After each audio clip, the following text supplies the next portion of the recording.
So I never imagined that I would make a movie. However, I guess imagining and dreaming might be the same thing. I have had this dream of the big screen, and not necessarily for me to be in it, but to tell a story on the big screen.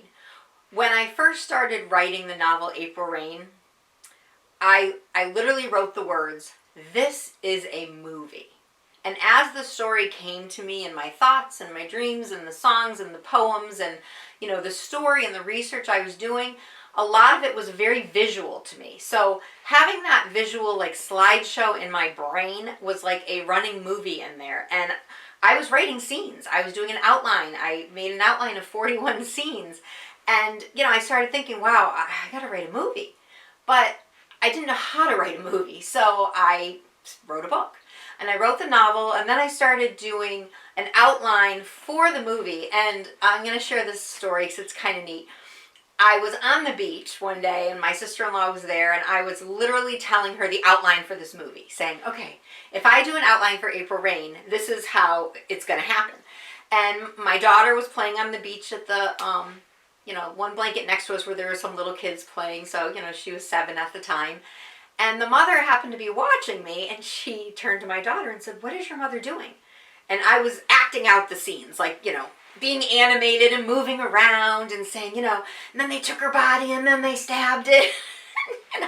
It was probably funny to see me doing this on the beach. And my daughter, who was 7 at the time and knows that I'm, writing April Rain, the movie, she told the mother this, oh, my mom wrote a book about this girl who died, and it was a mystery, and she was found in the woods, and her body was stabbed to death.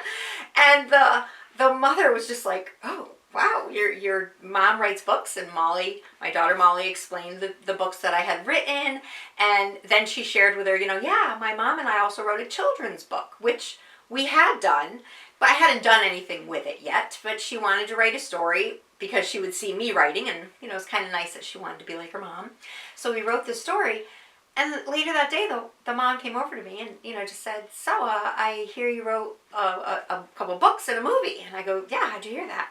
And then I realized, how children are sponges. They take everything in, and now she's, shared everything with this woman.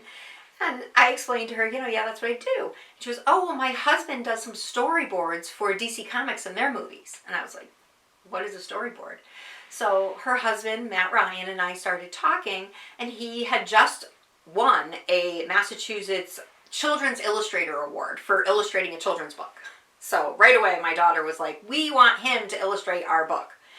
So we did get him to illustrate the book, which that book's been published now. It's called The Day at the Park. But, talking to him about doing storyboards for April Rain was super exciting, because he literally was like, I can take each piece of your outline and make one big storyboard, and then you have your 41 storyboards to, go forward with a movie. I was like, yeah, let's do that. Well, at the time it was very expensive for each storyboard. They can be, $200 to $300 or more each.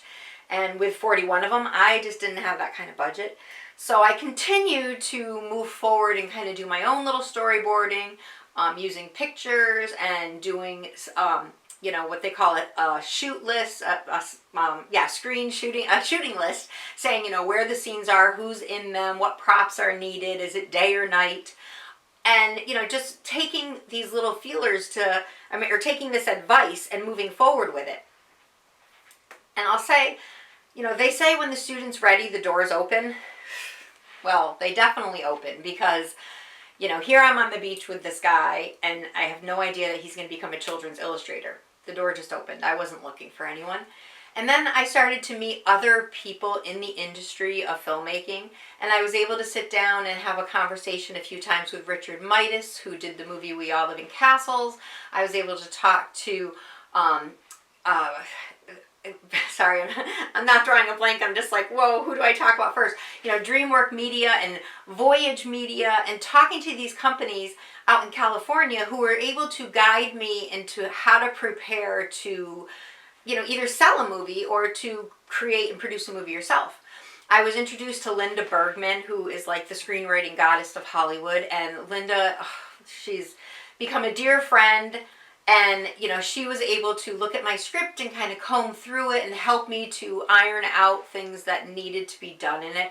So, thank God for people like this, because, meeting meeting people just through, I guess, the grapevine or the network or referrals, it's really allowed me to learn the process of movie making. And, you know, I've met these local film producers and I've gone to see their movies now and I'm working with them. And it's just been really a wonderful journey. So, you know, to dream of the screen sounded like something that was just a dream, but now it's becoming a reality. So, you know, when I first wrote those words, doing April Rain, saying, this is a movie, sometimes you just have to follow your gut instincts because, you know, in the 20 years that I've worked on April Rain, that thought has never left my mind. It's a movie. It's a movie to entertain, educate, and definitely have audiences walking away going, what would I have done?